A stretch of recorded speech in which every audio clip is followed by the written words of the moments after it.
Freedom doesn't defend itself. People have to defend freedom. When in the course of human events, it is such an honor to kick off celebrations for America's 250th anniversary right here in Philly.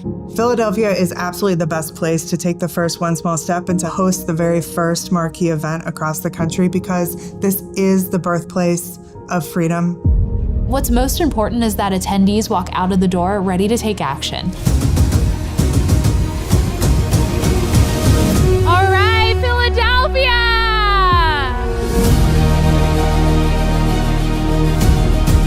Civic responsibility and civic duty is foundational to this country. We need Americans to know that their voice does matter. It is my honor to introduce the gentleman of Ruthless. Michael Youngkin knows how to do everything. He's literally gonna patch up the crack in the Liberty Bell tonight. Yeah. So that's how he's celebrating. I can't believe it's taken this long. We have to have this America 250 because this country's worth celebrating and this country's worth fighting for. Stacey Garrity! Guy Benson, ladies and gentlemen. Jaws. Ron Jaworski. I'm really honored to be with you guys, with this audience, because you kind of reflect on what America's about. Events like these are an invitation for people to recommit to the founding principles that make our country so exceptional, and then take meaningful action together. This is the year to take your one small step.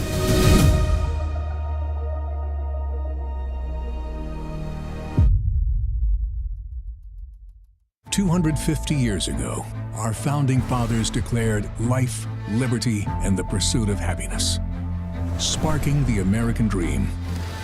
Freedom, opportunity, and civic duty are not just lofty platitudes, they're meant to be lived by us. For over 20 years, Americans for Prosperity has been advancing these principles, ensuring solutions to our biggest problems are based on the values our country was built on, elevating the voices of everyday Americans and building momentum to move us forward. In 2026, join us in carrying on the American tradition started by our founding fathers. America's next giant leap forward starts with one small step from each of us. What will your step be? Learn more about Americans for Prosperity at whatsyourstep.org.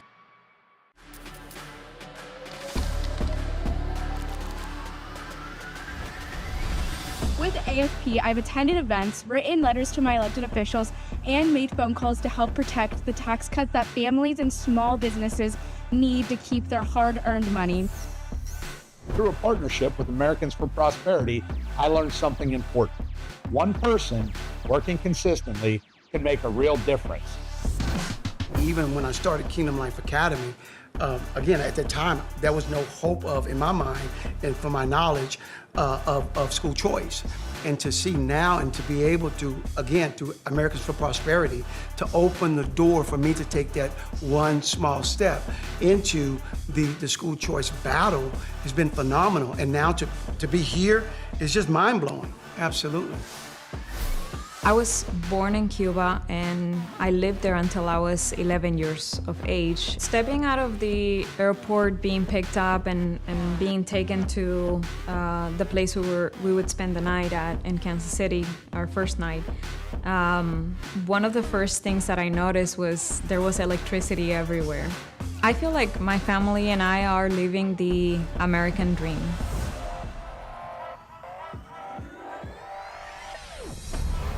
Oh my gosh, this was such an amazing event. The Ruthless guys absolutely killed it. The crowd was on fire. That's the entire point of this campaign. We want to connect people to our founding principles.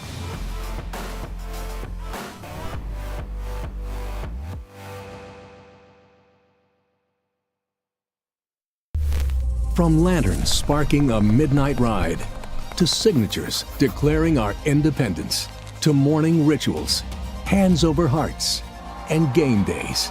For nearly 250 years, Americans have carried freedom forward. Now it's our turn. In 2026, we'll reflect on our founding, commemorate our history, and take one small step together. Submit, share, teach, host. From sea to shining sea, united in action, we'll celebrate our freedom, dignity, opportunity, law, limited government, and civic duties. The founding principles of our country.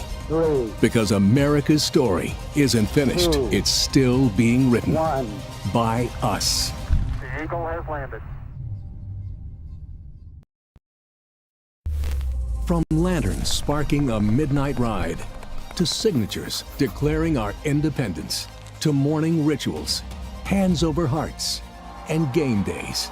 For nearly 250 years, Americans have carried freedom forward. Now it's our turn. In 2026, we'll reflect on our founding, commemorate our history, and take one small step together.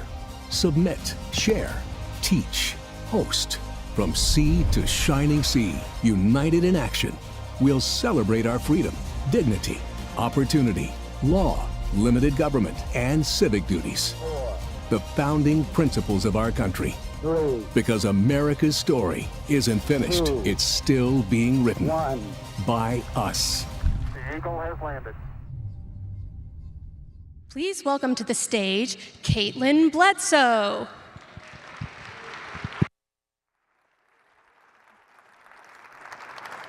Hello, everyone. Welcome to the Washington, D.C. One Small Step marquee event. Tonight is not just about marking history. It's about renewing a conversation about the future of our country. And this evening is not just about a fun night out in Washington, because I know how much we love those. One Small Step is a national movement rooted in the principles that have guided our country for the last 250 years. Freedom, dignity, and opportunity for all. This historic anniversary offers us a rare chance to reconnect with those founding principles and apply them to the challenges we face today. This opportunity also allows us to reflect upon the words of our friend Thomas Jefferson: life, liberty, and the pursuit of happiness. He chose those words carefully. Where others spoke of property, Jefferson spoke of possibility, our freedom to work, build community, find faith, speak freely, and ultimately better our lives. And in framing our rights as a pursuit and not as a guarantee, he made a lasting claim. Government does not define the good life. It protects the freedom to seek it. Tonight's programming is designed around that theme, from reflection to action. We are going to hear from some of the country's top prominent leaders across the policy, media, culture, and philanthropic spaces. They're going to offer us a unique lens on how these principles can still shape our country, even in divided times. They're going to help us connect the founders' ideals with principled, real-world leadership. We'll hear from Fox News political analyst Guy Benson and House Majority Whip Tom Emmer about defending the pursuit of happiness, even among divided times. News Nation Katie Pavlich and the brand new host of the primetime show, Katie Pavlich Tonight, will sit down with Governor Glenn Youngkin in one of his first public appearances since leaving office, where they will talk about, yes, that was exciting, whoever said that. They will talk about the importance of limited government and empowering all individuals to find their American dream. Our near and dear, our very own President and CEO, Emily Seidel, will sit down with Keith Krach, CEO of the newly formed Freedom 250, an organization AFP is incredibly proud to partner with, where they will talk about the significance of this opportunity and what it means for our country. And lastly, Fox News contributor and host of the Hugh Hewitt Show, Hugh Hewitt, will sit down with NFL legend, right home from the Super Bowl, and 2005 MVP and philanthropist Shaun Alexander, discussing the freedom to pursue excellence. Guys, I'm so excited to have you here. I know traffic was a bear. Thank you for joining us. Let's not waste another moment. Let's bring up Guy Benson and House Majority Whip Tom Emmer.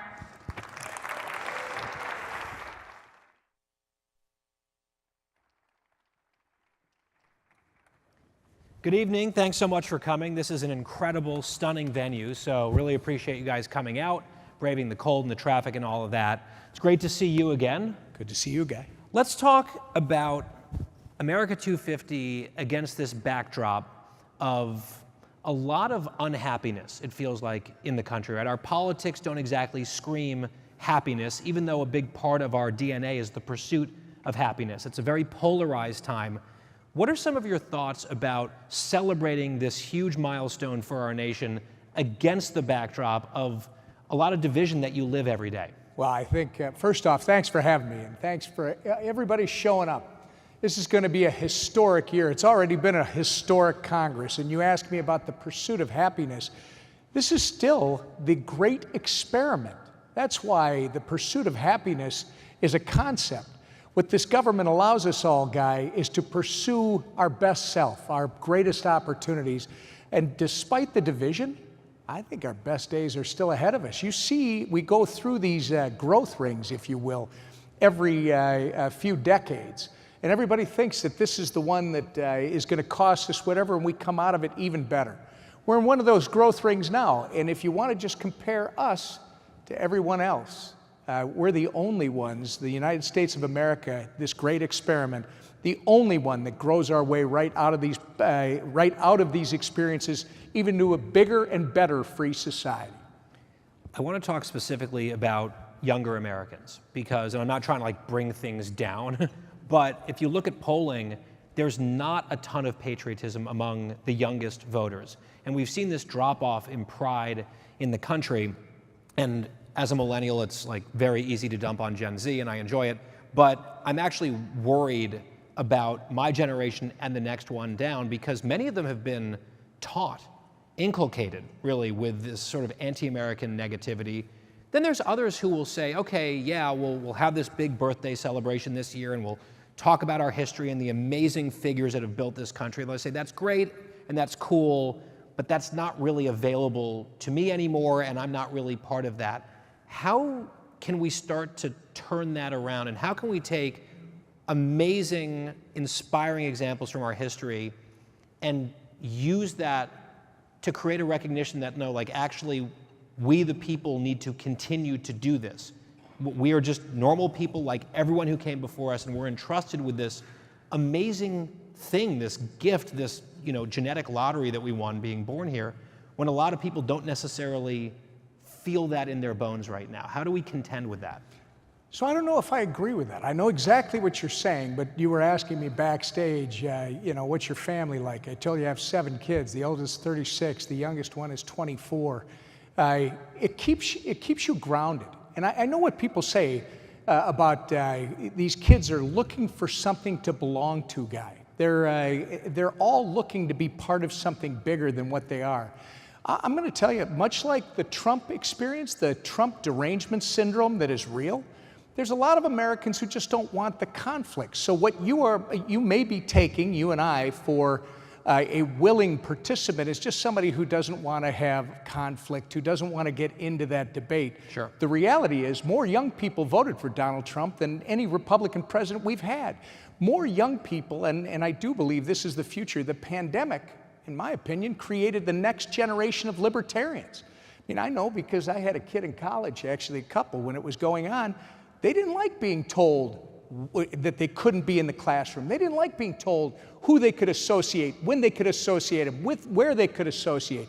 That whole mantra of the government controlling every aspect of their life, that's with this youngest generation. And I think the future is bright again. You're going to have to show them, though, the choice, right? It's the Mondami experience, promising the government can give you everything versus the opportunity to self-determine, to achieve your greatest dreams by taking advantage of your greatest opportunities. It's our job to make sure we make that choice clear. I think Mondami will help us. What did he say in his inaugural address?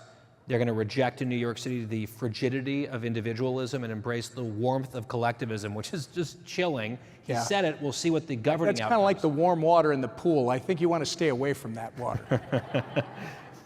You've many times warned against the impulse of this town to centralize more and more power. And it can be a partisan issue. It can be sometimes a bipartisan phenomenon. How do you push back against that when it comes to governance? And how do you do so in a way that isn't just sounding like the party or the movement of no all the time? Because I know this is another thing you talk about. We can't just give off a no vibe over and over again. So how do you thread the needle?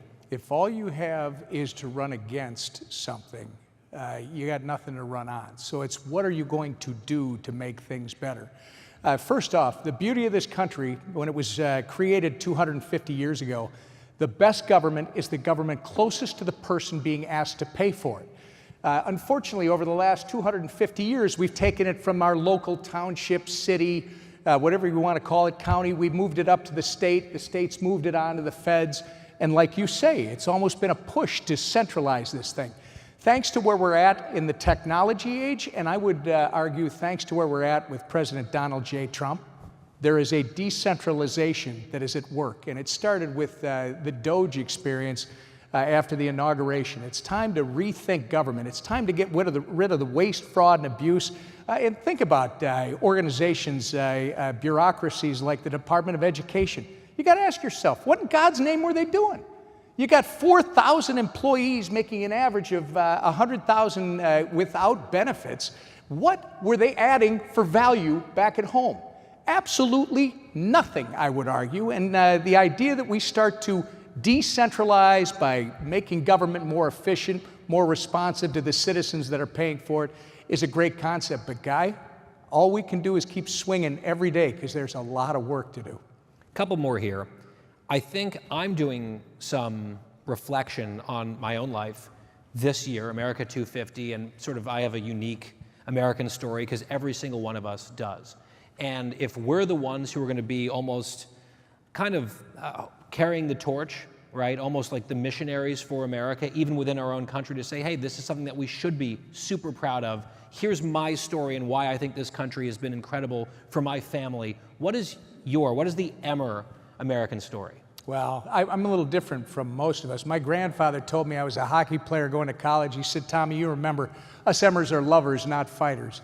Apparently, I didn't get that message. Were you an enforcer? No, I was too pretty for that. But no, where I'm going with it is at home. I like to joke. Minnesotans didn't invent passive-aggressive behavior, Guy. We perfected it. And I happen to be more of the aggressive, which works really well in this town. But in my state, people tend to push back. They don't like the conflict, like I was saying earlier. You know, even your friends that went to cocktail parties, it wasn't cool to believe in what Trump was doing, so they're not going to say they like it. I'm a little different. I think my experience is to show my kids, my grandkids, the people in my community, if you believe in something like the greatness of this country and the freedom that it offers and the opportunity that it offers to you and me and everyone else to self-determine, to be the greatest that they can possibly be, then you got to stand up and speak up and make that known. You do not let these people who keep trying to tell us that America is an oppressor, that, you know, we did all these things. That's baloney. And people need to start standing up and fighting back against that. And that's why I think Donald Trump has been not only a breath of fresh air, he has been delivered by God to make sure that we do not only resurrect this republic, but put it in a position to succeed for another 250 years. Last one, Americans for Prosperity this year has rolled out this One Small Step initiative. And it's really about agency and taking claim in your own life to do something for the country and for this movement beyond just, you know, a fun, extra special barbecue and fireworks on the 4th of July. This one feels meaningful. From your perspective, you hold a very important, powerful position in Washington. And for an audience like this, what does one small step look like in our lives that could be constructive in a year like this? Yeah, well, be involved. Be involved. I mean, too many Americans for too long, I think, have sat back and said, oh, you know, that's politics, or, you know, that's something I'm not involved in. I'll let other people do it. And then you find out they're not doing the job that you wanted to. I think the one thing we've learned in the last several years, if you don't do it, somebody else will. It's why I always say with campaigns, you run to win, but you win to govern. And the problem is, if we don't win, they govern. And look what happens. So I'd say to everybody in this room, that one small step, Get involved, whatever way. You hear it all the time. Time, treasure, talent. Find out where yours is, where you can best plug in, and don't just sit back and let the world pass you by. This great country is worth preserving and making sure that it grows and provides the same type of freedom and opportunity for our kids and grandkids and generations to come that we've had. Yeah, and the reason I sort of opened with a few questions that maybe sounded a little dour or dyspeptic or negative is because I think despite some of that mood out there, the best way to fight it is with positivity and a sense that we actually do have our best days ahead, and we have so much to be grateful for in this country. So that positivity coupled with action, what better time to think about what we can do than this birthday of our country, 250 years, what a miracle. And recently, just last week, AFP had one of these events in Philadelphia, and it was a stunning setting. Hundreds of people attended from all over the Commonwealth, and it was in the Constitution Center. So there was some reverence there, a beautiful atrium, and you look out, it was freezing. It was absolutely frigid, but there was Independence Hall. And I hadn't noticed it, and I looked, and it was all lit up, and I sort of got goosebumps in that moment. And the Ruthless guys were there. It was an incredible, incredible evening, and AFP is going to be rolling out these types of events all across the country over these very special 12 months. So, Mr. Whip, thank you so much for your time here. And for those of you who weren't in Philly, take a look about what happened there. Freedom doesn't defend itself. People have to defend freedom. When in the course of human events, it is such an honor to kick off celebrations for America's 250th anniversary right here in Philly. Philadelphia is absolutely the best place to take the first one small step and to host the very first marquee event across the country because this is the birthplace of freedom.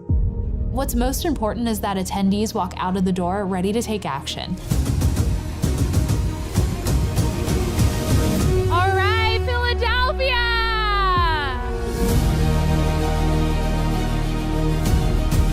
Civic responsibility and civic duty is foundational to this country. We need Americans to know that their voice does matter.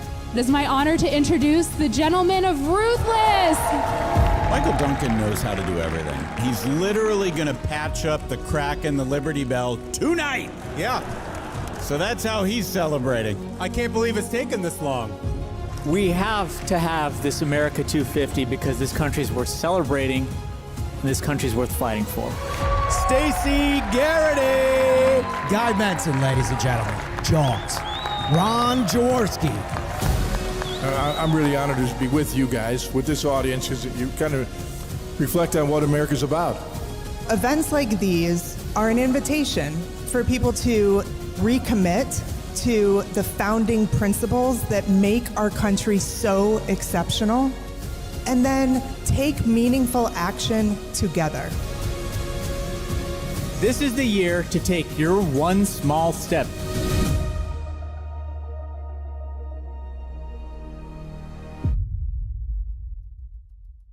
Please welcome to the stage Katie Pavlich and Governor Glenn Youngkin.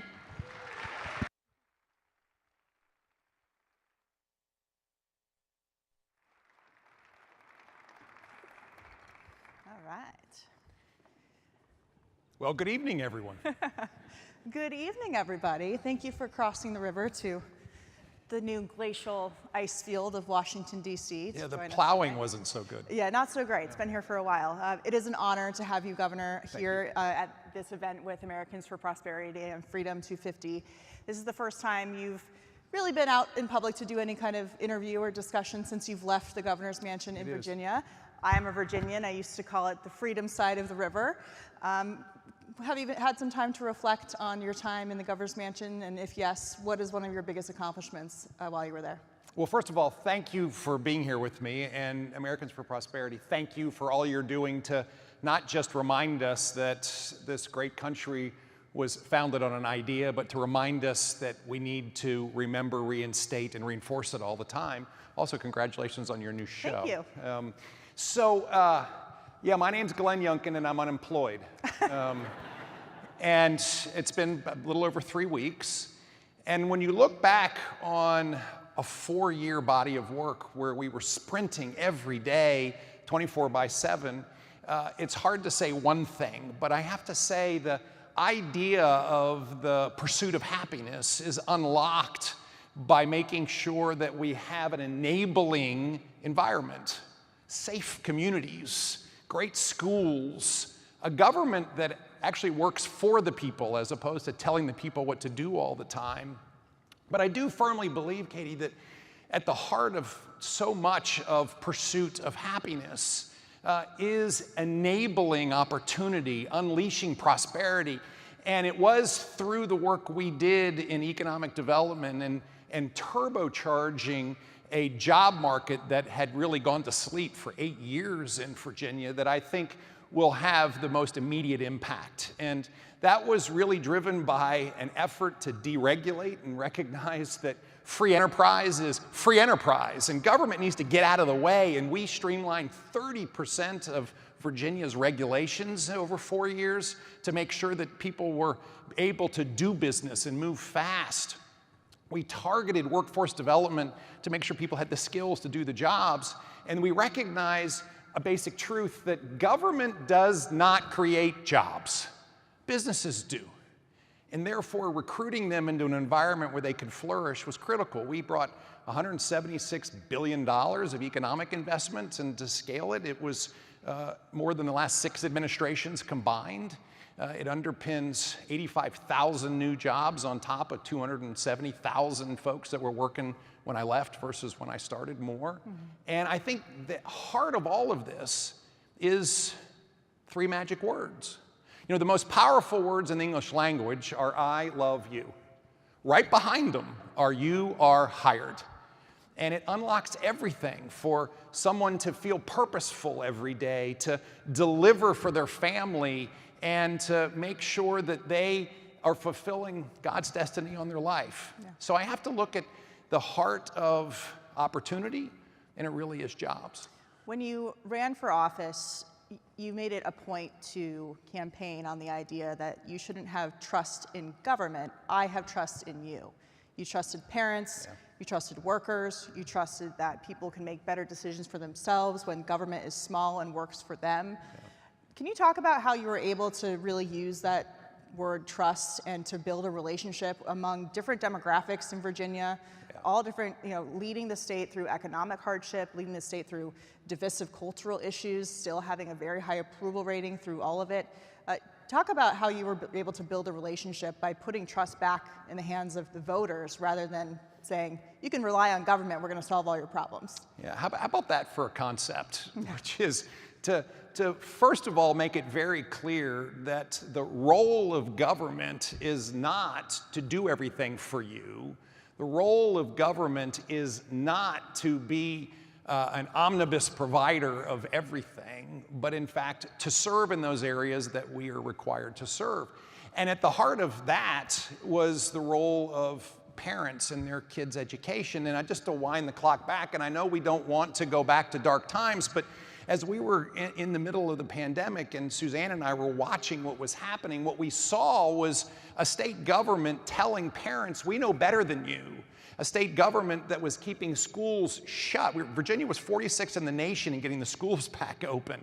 And we saw a school system that was also, while children were at home, finally, with great transparency, displaying a basic belief. We're going to teach your children what to think and not how to think. And all of a sudden, parents across the political spectrum said, those are my children, not government's children. And that's why I firmly believe that step one of empowering parents and putting them back at the head of the table in their children's lives is such a fundamental truth in education. And that's why I do firmly believe that Republicans understand this. School choice is critical, empowering parents to decide a best pathway for their child. But on top of that, schools that are standing for excellence. Virginia had gone through this 8-year slide where they basically changed proficiency standards and became the lowest proficiency standards in America. And we put them right back at the top. We increased transparency in schools so parents and students understood how they're doing. And today, accreditation in Virginia is ranking schools based on being excellent or being poor. 4 rankings. Today, we make sure that parents understand that there are multiple pathways for their children. Yes, there are tax-driven scholarships for their kids to go to private schools. There are pathways for career and technical education for those students that don't want to go to college. And by the way, how about this for a really scary truth? Not everybody has to go to college. Yes, what a concept. Fact, if you're a welder or in the skilled trades today, you have a great life. Yeah. I call it the F-150 program. You can get an F-150 after 2 years with no school debts and a great career. So this idea of reestablishing faith and trust in institutions started with parents understanding that they can trust the people they elect to look out for their children and for their rights. Yeah, COVID was a perfect example, especially in Virginia, of the government saying, we're here to help, and actually doing severe damage by not trusting the people with their own lives and their own prosperity, especially for their children. I know you said you're unemployed, but I think you're here tonight. We're asking for your advice and your perspective on a number of things. What is your advice to those who are approaching policy now as they move into the next year, into America's birthday, especially given the political demographics of purple Virginia, even blue Virginia? You were able to navigate all of that as a Republican. What is your advice nationally for these policies that are small government and prosperous to thrive in an environment where people claim that they are outdated or old-fashioned? Well, first to remind ourselves how we got here.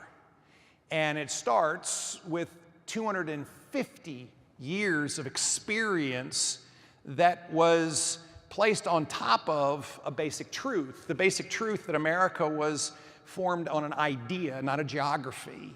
An idea that Thomas Jefferson wrote it down. I mean, we hold these truths to be self-evident, that all men are created equal and they're endowed by their creator, not by government, not by a king, but by their creator with certain unalienable rights, and among them are life, liberty, and the pursuit of happiness. This concept was so revolutionary, they had to remind everybody with the next sentence that in order to secure those rights, governments are created by men, and they are in fact deriving this sacred power, this real power, from the governed. And this is what we have to remind ourselves, who we work for. We work for the people. And when we work for the people, then we are in fact responsible for delivering results. And the 250 years of experience tells us that there are policies that work and policies that don't work. And common sense is the big delineator. Let's just be clear. Open borders don't work. A weak America unleashes chaos around the world. High taxes drive down prosperity. Overregulation drives away business. By the way, low expectations in schools means our kids aren't going to be prepared. I mean, these are bad policies. Good policies work. Closed borders, a strong America, low taxes, low regulations. By the way, more police on the street. These work. And so this is a moment for us to rest on not theory, but real results, and then remind everyone that common sense prevails. And that's why this year is so important. We have to, one, deliver results as Republicans in leadership positions. And then second of all, we have to remind everybody why those results are there. And it is the result of good policy, not bad policy. And therefore, we have to put Republicans, we have to hold the majority in the House, we have to extend it, we have to extend our majority in the Senate so that we can continue to lead with this license that is given to us to deliver results. As we look around the globe, America is a somewhat young country. 250 years is not that long to be a country, and there's been a lot of foreign influence coming into the United States trying to change our way of life. What is your perspective on how to conserve the American ethos of how we have limited government? We are endowed by our creator. We believe in our Constitution. The Declaration of Independence still means something, that it's worth fighting for these ideas that the founding fathers fought and died for, gave up their sacred honor and everything they had to found the country. when there is a lot of global pressure that boundaries don't really matter, countries don't matter, and certainly America has no business claiming that they are exceptional. Yeah, well, I think we begin with just refusing to accept that because it's wrong. And therefore, we have to start by saying America is exceptional. There was a moment of clarity in 1776 and in winning the American Revolution with the battle at Yorktown, in forming a constitution that had never been constructed before, with Patrick Henry saying, I will not vote to ratify that Constitution unless it has a Bill of Rights to protect those inalienable rights that we are given. I mean, there was a moment of divine intervention in the formation of the United States, and we can't forget that. But 250 years on, with the experiences that I was just talking about, we also understand that America is America. Yes, we are America that is influenced and contributed to by people from all over the world over the last 250 years. But we are America, and therefore we have to stand for America. And I think this is something in the year of 2026 where we're celebrating this amazing moment. It's so much more than flags and fireworks and tall ships, which, by the way, are great. We love all that, though. We love all that. More, please. We love all that. But it's also a moment for us to remind everyone, those of us that know it, those of us that may have forgotten it, and those that have never heard it, why America is so exceptional. And I believe this is our collective responsibility in 2026 to do exactly that around your dinner tables with family, in churches on the weekend, when you're driving your kids to school or have the opportunity to sit with neighbors. The foundational beliefs of this country have to be on the docket to be discussed, and we then must get engaged in all kinds of events, and there are tons of them. I'm going to apologize to those of you that might hail from one of the other 12 former colonies, but America was made in Virginia.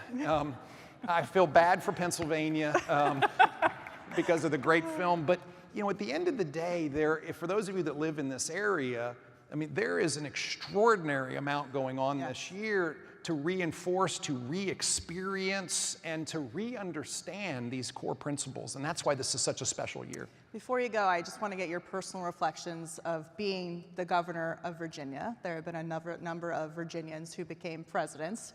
George Washington's home is in Virginia. Thomas Jefferson's home is in Virginia. You talk about Virginia being the place where the American Revolution really started. Williamsburg is one of those places.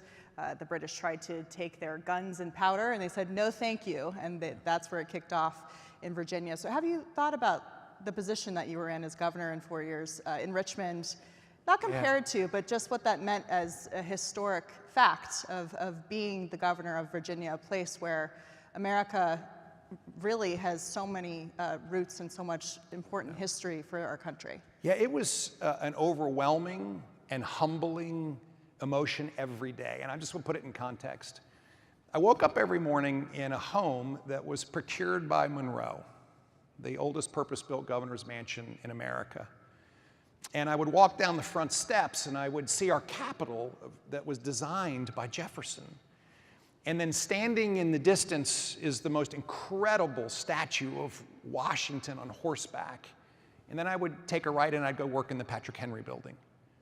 That was my morning. And every day I was reminded that we all have the great honor, privilege, and responsibility of the shoulders we stand on to stand for the values of America. And I think that's every day something I brought to work with me. It's something I will never put down. And whether I had the incredible privilege of speaking at a memorial service for a fallen hero or visiting with homeschool kids who were on the Capitol Square grounds, or working to progress common sense governance in a state that was the crucible of democracy, I think we all should be in awe of the history of America, the just tremendous risk that our founders took. And again, this is a year for us to remember that America is exceptional. And it's exceptional for reasons. And those reasons we have to make sure are carried forward. I am optimistic that the next 250 years will be even better than the last 250, because maybe we won't make all the same mistakes, but we'll make new ones. Yeah. And that's the beauty of America, is that we have a construct that has never been seen anyplace else, and yet we've demonstrated in this great American experiment that it works. Yeah.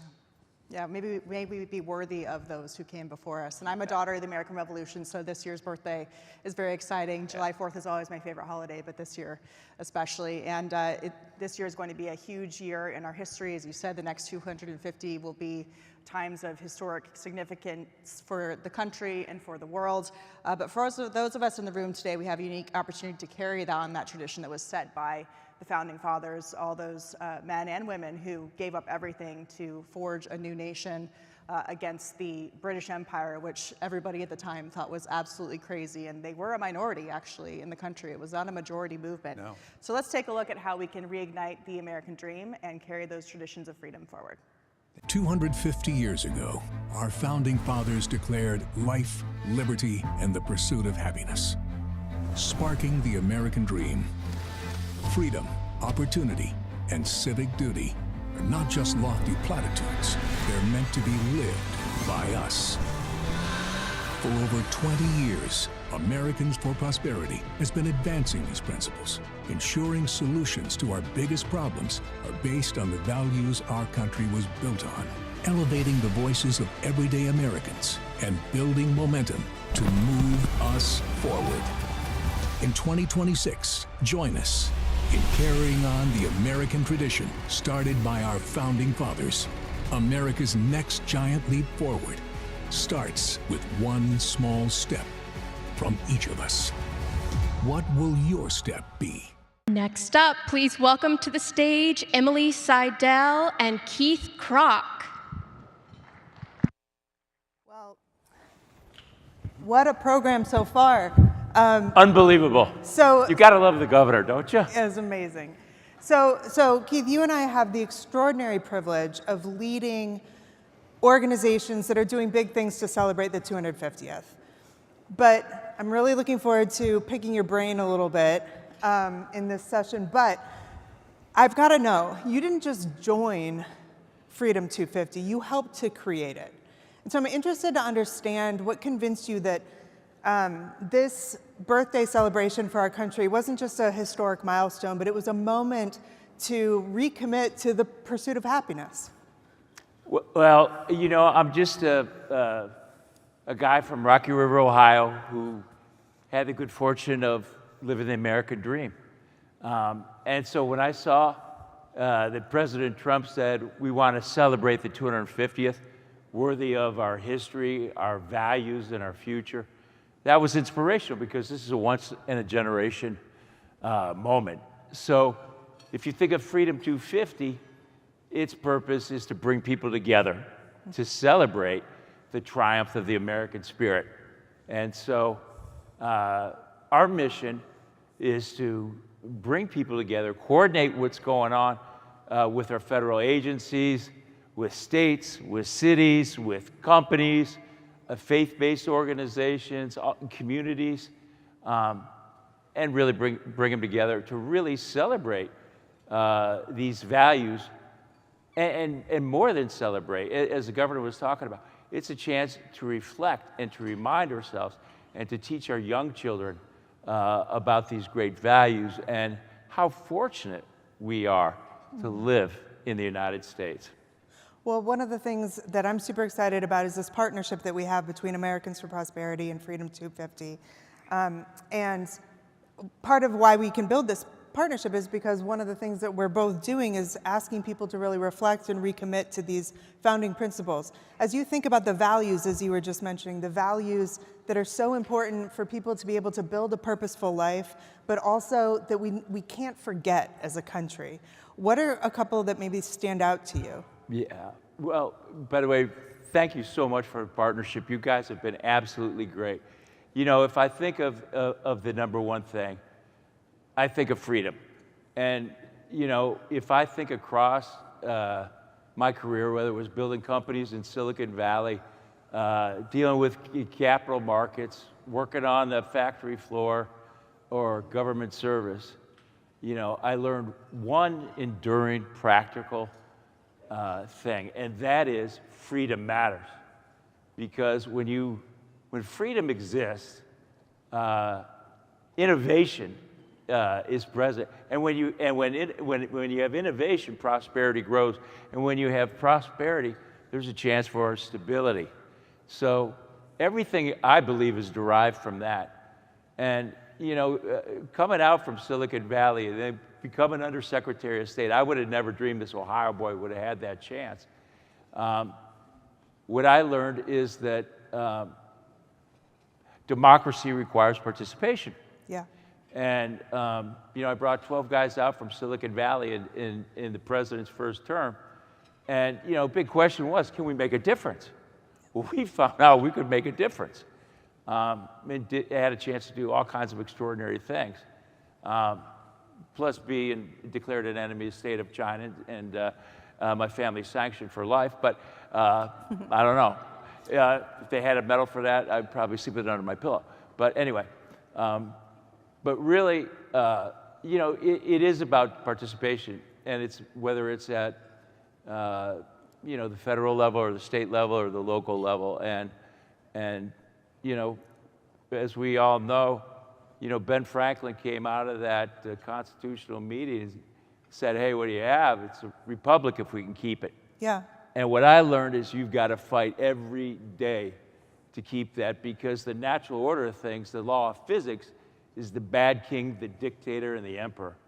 And, if it's not for these great civil servants or foreign service officers or our military, there'd probably be 100 countries that would never experience freedom. Yeah. Well, you said democracy is a participation sport, basically. It is. And One Small Step is all about action.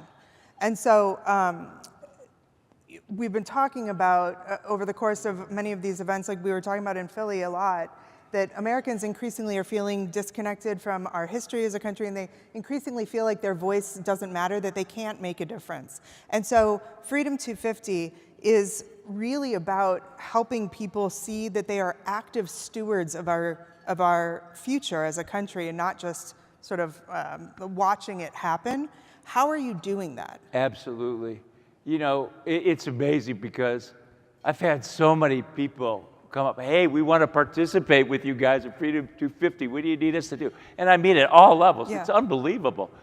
We got some pro bono work from Deloitte, and I said, I just need you to set up a system to handle all these volunteers that are coming in. That's a nice problem to have. I think a great example of that was on New Year's Eve when we turned that Washington Monument into a living canvas of the American story. Yeah. And that was more than just lighting the monument. It was a signal to the world that our 250th had begun. And 250 is more than about nostalgia. It's about confidence. Mm-hmm. Confidence in freedom, confidence in ourselves, confidence in our way of life, and confidence in our next generation. And so much of what we're doing is for that next generation. I've got 5 children, and I want them to be able to experience the same opportunities that I had. And I think that's really a huge motivator behind that. And we're doing so many things in terms of education, in terms of the history, civics, and really focusing a lot on the schools and the young people. And to me, it is more than just fireworks, although we are going to have the biggest fireworks in the history of the world come July 4th, which will be spectacular, and we'll have the Freedom 250 Grand Prix and unbelievable things. But it's really making an impact, I believe, in everyday society, and particularly young ones. Well, quick last question for you. Let's look out into the future. When this celebration of America's 250th is successful and people recommit to these principles, what is going to look different? Maybe not here in Washington, D.C., but in communities and families across the country. Yeah, I think it's kind of getting back to those good old-fashioned values and pride in the country and confidence in the country. and patriotism. You know, I got to see it firsthand growing up. You know, my dad had a 5-person machine shop in the good times. It was just me and him in the tough times. I was welding at the age of 12, and you know, he taught me the value of hard work and integrity. And my mom was a phys ed teacher, had a whistle around her neck the whole time, and she used it constantly. And then she'd walk across the street and coach the boys' 9th grade wrestling team. I didn't have an easy childhood. But for her, it was about service, and it was about showing up. And I think those were, you know, those are role models. And it gets back to the participation, and you know, people support what they help create. Yeah. You know, that's the #1 leadership principle when you're building a high-performance team. But I think it's the same thing when you're, you know, whether you're in government or you're leading the country or whatever. So I'll tell you, I feel like I'm the luckiest man in the world. I kind of feel like Forrest Gump. I don't know how I got here, but I get a chance to market America, and what bigger honor could there be? Well, Keith, we cannot wait to see what Freedom 250 does this year. Thank you so much for your partnership and for being here with us this evening. One of my favorite parts of the One Small Step campaign is hearing the stories of hundreds of Americans across the country and the small steps that they have already taken. Take a look at this.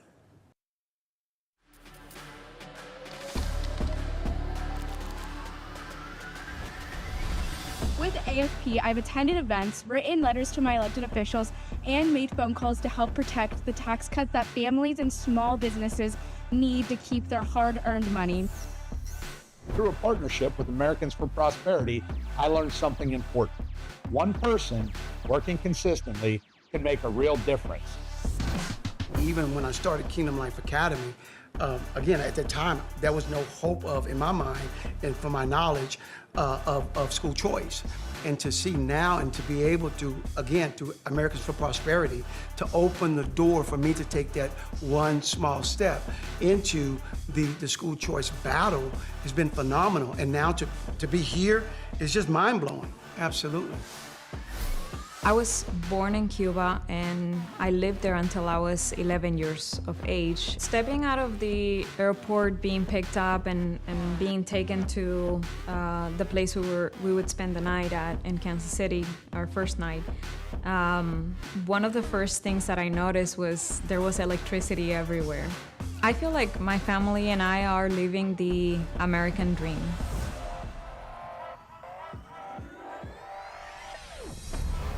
Oh my gosh, this was such an amazing event. The Ruthless guys absolutely killed it. The crowd was on fire.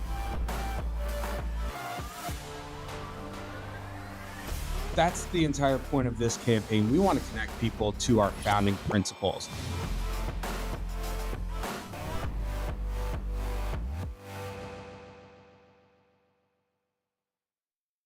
Please welcome to the stage Hugh Hewitt and Shaun Alexander. I heard it already. I heard a roll tide. So I'm going to start. Shaun, I'm very, very happy. For those of you who don't know, you might not be American. Shaun is an NFL superstar. He's an NFL MVP, and he's a Crimson Tide hero. And so the roll tide stuff. Shaun, I was very nervous getting ready for this. I was afraid the Seahawks were going to lose. And your team won. How was that watching? Oh, man. To win the Super Bowl and then get on a plane and fly out here. So I just landed this morning to get here. So it's super exciting. The parade is Wednesday, back in Seattle. So, but it's an honor to be here. And of course, roll tide, go Seahawks. Well, I was feeling good. Any Kenneth Walker, the third love, running back big on the Super Bowl day, was it? Yeah. You know, to watch him play. And he's such a quiet person, doesn't like crowds, and out of all things, he wins the MVP of the Super Bowl. Yeah. He's in Disney World right now, so it's great. So, Shaun, I was out to dinner last night with a friend. I've interviewed presidents and prime ministers. I interviewed a crown prince yesterday, but I've never interviewed an NFL MVP. So I'm out to dinner last night. I said, what in the world do I ask an NFL MVP? He said, that's easy. He's a Warhawk dad. Why didn't you pick Auburn? And so oh, wow. I found out there are communists here. They don't know what that joke's about. Yeah. I found it inside. You have 4 older brothers. And they went to the Army, to Cincinnati, to Ohio State, and Notre Dame. Your parents must have been hell on wheels for achievement. Was that the fact? You know what? My parents did a really good job from the very beginning, establishing like, set your goals and go after it. And so they were unwavering about knowing who you are, being confident in what you're going to do, and then going after whatever it is that you want to be. And so the college that I was going to pick, just picking on my brothers, who was Ohio State, Notre Dame, was Michigan. And then when I went out there, it snowed 3 feet, and it's the first time I've seen that much snow before, so then I went to Alabama. For those who don't, you're from Boone, Kentucky, Boone County, which is Kentucky. actually Ohio. So I was going to ask you, why not Ohio State, but we already covered that. Tell me about when you're in Boone, Kentucky, and you've got all the world in front of you. And this man ran for 2,396 yards as a junior. That's more than a mile. That's like a mile and a third. So what is Boone County like, and how did you decide to take the one small step to go all the way? Yeah, it's warm, but it's a big step to go to Alabama. Yeah, it is. You know, in Florence, Kentucky, that's the city that we live in. It's 10,000 people in that little town, and we'd have 11,000 at the football games.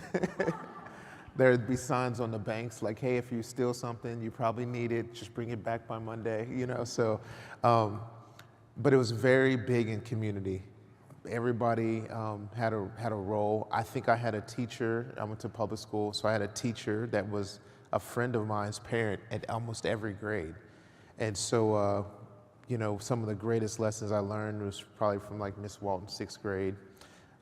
My brother that went to Notre Dame academic scholarship, he was 1 year older than me, took this science test when he was in 6th grade, aced it. I come and I sit there and I'm just proud of myself of not being a dumb jock. I'm going to ace all the classes too. And I took that first science test in 6th grade, and I just remember this so much because there was so much red on that paper. And I just remember, you know, she passes out all the tests, all the answers, and then flipped mine over. And I was like, oh, wow, this must have been great.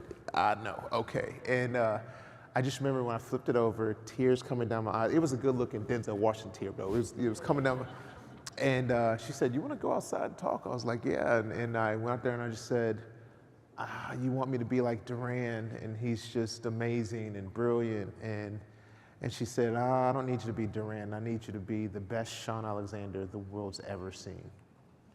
And that's been my goal. Good teacher. Yeah, it's been my goal, and that's what I try to share with everybody else. Go be the best you the world's ever seen. You are not, the theme tonight is one small step. Encourage Yeah. people to take one small step. You've taken a lot of steps, and then Yeah. you run and run and run again. So I was thinking about how to get that into the theme. You got injured a few times. You had to get back up and take another step. How did you figure out you were going to do that? You know, I think that whenever you look at life, like there's no such thing as everything being perfect.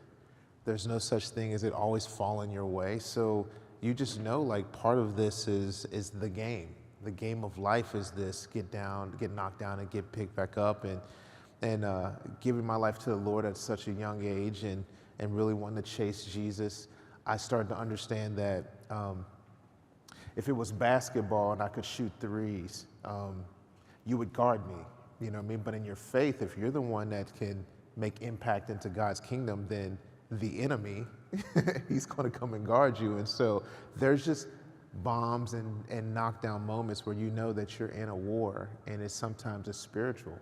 And so all those getting knocked down and playing the game of life is all a part of that. Well, it's all about pursuing happiness, Yeah. and not guaranteed happiness. So when you talk to kids, athletes are pretty easy to persuade. You get an opportunity to achieve, you are not guaranteed success. When you talk to non-athletes, how do you get them to understand it's about working hard and pursuing your happiness? You know, when I think of non-athletes, the biggest thing I always had to tell them is, like, on every team, there's a different position, there's a different role that you have to play. And that's kind of how it is in life. Like, you know, there's many people that are part of my companies, and they have different roles. And I always have to I challenge some of the college kids now about, you know, who's going to be on their team, from marketing agents to businessmen to trainers to nutritionists. And I even tell them, challenge one about their faith. I was like, now, you know, you wouldn't go get Hugh to come lift weights with you. You know what I mean? No, you wouldn't. He's going to be the one that's going to challenge you how to think. Well, you also do the same thing with faith. You get the people in the right seat on the bus and you go do life with them, but it doesn't have to be one person trying to fulfill all the things needed. And when you do that, you have a true opportunity to do something special. You're expecting your 14th child.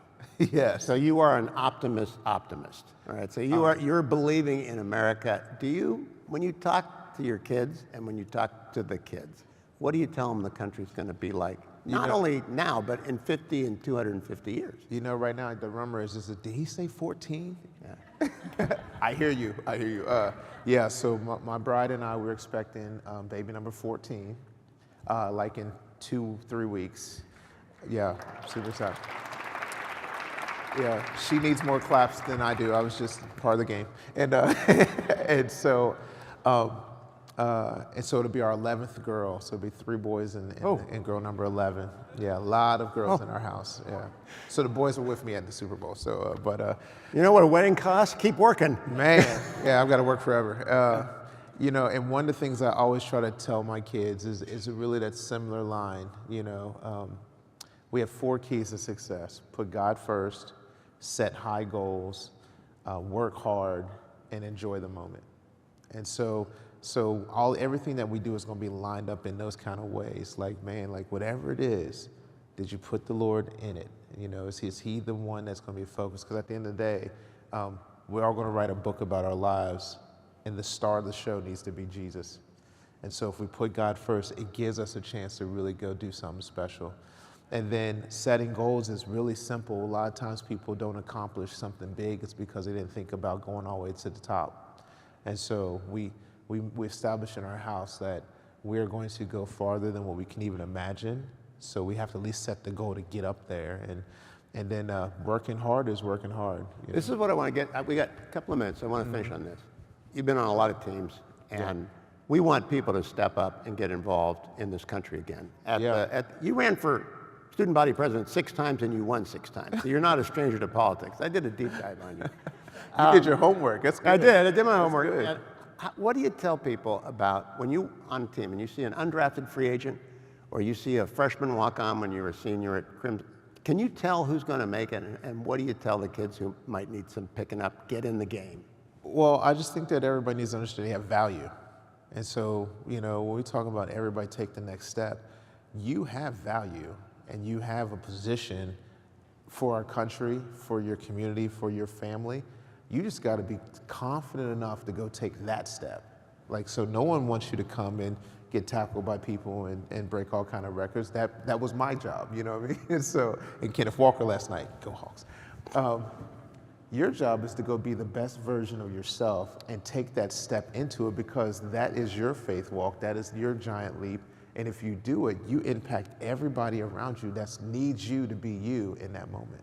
That's a very inspiring message on which to end. Shaun, great to talk to you. I would like to welcome now back to the stage Emily Seidel, the president of American for Prosperity, and their CEO. Emily, thanks for putting together a great event. Thank you. Holy smokes. Okay, 11 girls. I have 2, and I can barely handle it. Thank you all so much for being here this evening, for engaging in these ideas, for reflecting on our shared history, and most importantly, for thinking about your own role in the next 250 years of this country. We've talked tonight about the importance of freedom, the design of our Constitution, and the lived experience of the American dream.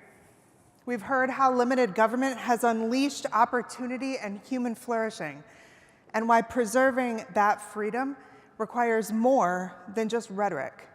It requires action.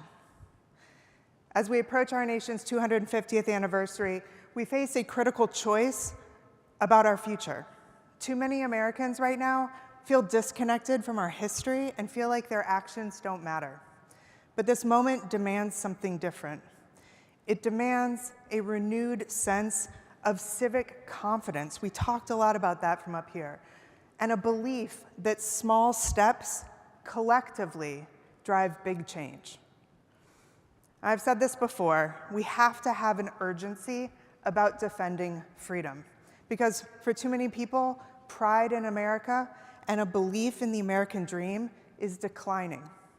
And I don't think it's any coincidence that that's happening as the size and role of government in our lives grows, because many feel their agency and their opportunity shrinking as the government gets bigger. Our challenge and our opportunity is to reverse that trajectory. That's why One Small Step is more than just a series of events like this one. It is a movement. It's a movement to reconnect people to the idea that freedom doesn't defend itself. People do. We're not just celebrating the principles, we're challenging Americans to act on them, to do something. And you've seen examples of how we're taking this message to Americans across the country over the airwaves and in communities and online. So tonight, I invite you, each of you, to not just reflect, but to take your step. Reach out to somebody on our team, Americans for Prosperity or AFP Foundation, the Libre Initiative, Concerned Veterans for America, it doesn't matter. Any one of us, let's talk about how you can help make this year meaningful for our country. There is a place for you and your organization in this effort. You know, we tell our activists all the time, every phone call, every conversation, every action, no matter how small, it matters. It advances freedom and opportunity in this country. It builds a stronger and a freer America, and that's true.